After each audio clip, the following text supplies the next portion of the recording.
Next, we have Senator Duckworth. Thank you, Madam Chair. First, I want to thank you both for very productive conversations you had with me prior to this hearing.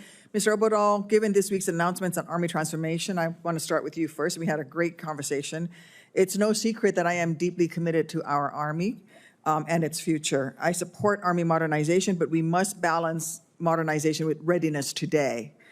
To be clear, I'm encouraged by parts of the Army's proposed reforms. However, I am concerned about the impacts of some proposed cuts to the Joint Forces Sustainment and Supply Enterprise, and we discussed this a little bit. For one, I worry how the proposed integration of Joint Munitions Command and Army Sustainment Command may impact their two critical mission sets, including managing complex ecosystems required to deliver munitions to warfighters, both for the Army but also for the Joint Force. And then also, as the Army considers replacing the Humvee, I urge the Army to consider impacts to medical evacuation capabilities, because the Humvee is is really the main source of the Army's ambulances platforms. Mr. Obodal, will you commit to engaging with me and this committee early, before final decisions are made, so that we can fully communicate and help the Army address the far-reaching impacts of cuts like these? Absolutely, Senator, and thank you for the time that you spent with me on the phone. Thank you. I look forward to working with you.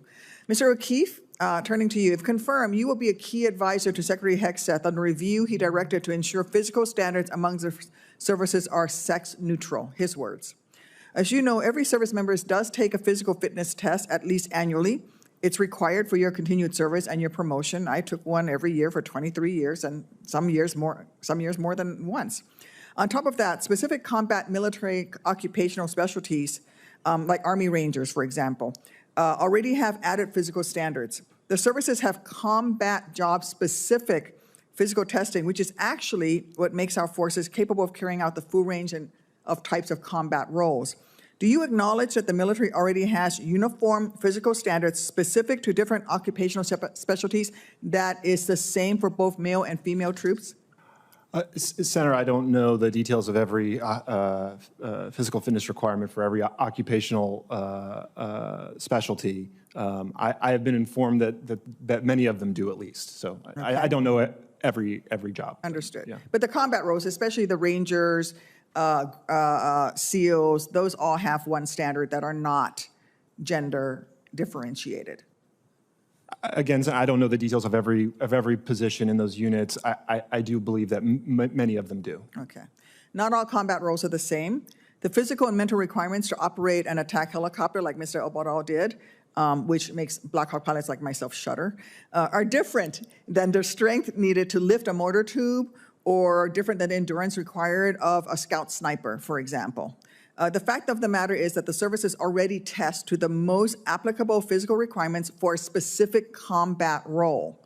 For example, the Marines have military occupational specialty specific physical standards, which are mission specific, and both men and women have to meet the same standard, and the Army also has sex neutral standards for every occupational specialty. If combat jobs already have gender neutral physical qualifications, what change is Secretary Hegseth actually making?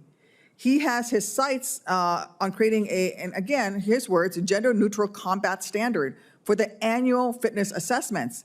These are tests that were ensured to make sure that we have a baseline physical fitness across the United States military. They're not job-specific. They're just making sure that you can stay in the military, and those are differentiated based on gender and age. But if Secretary Hegseth's logic is to have one combat fitness standard to rule them all, why would we stop at gender? Mr. O'Keefe, would you support holding all service members in combat roles, regardless of age, to the same fitness standards if you're going to get rid of the gender-specific standards? Senator, I think that the fitness requirements for combat roles should be, whether it's the fitness test, and I appreciate the distinction between a fitness test and the occupational requirements. I think that's important to note.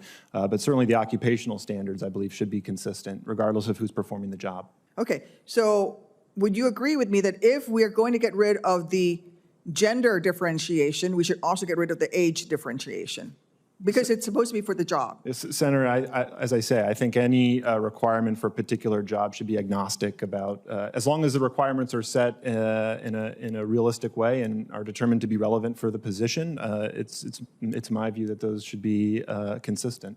So both gender and age neutral. Anyone performing the role, yes, Senator. Okay. Yeah. I think that President Hegseth should eliminate age-based scaling for annual fitness test scoring and standards then, if he's going to get rid of the gender scaling. Would you agree with that?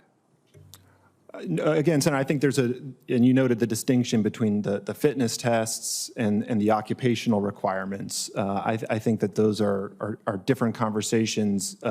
They've been muddied somewhat over the years, I grant you. But I do think there's a distinction there between the two. Well, he's bringing it up. He wants to get rid of the gender differentiation for the annual fitness test. If he's going to do that, would you agree with me that that we should also then get rid of the age differentiation for the annual fitness test? If you're going to get rid of the gender differentiation, then you should get rid of the age differentiation. Certainly, Senator, I've confirmed. I don't know the details of I know there's an effort in the department going through all of that right now, and we just had a meeting with the Army about a week ago on their test. But certainly, if confirmed, that would be, I think, an area where I'd look forward to providing some insight and advice to the Secretary on that one. Okay. Thank you, Chief. Thank you, Senator Duckworth.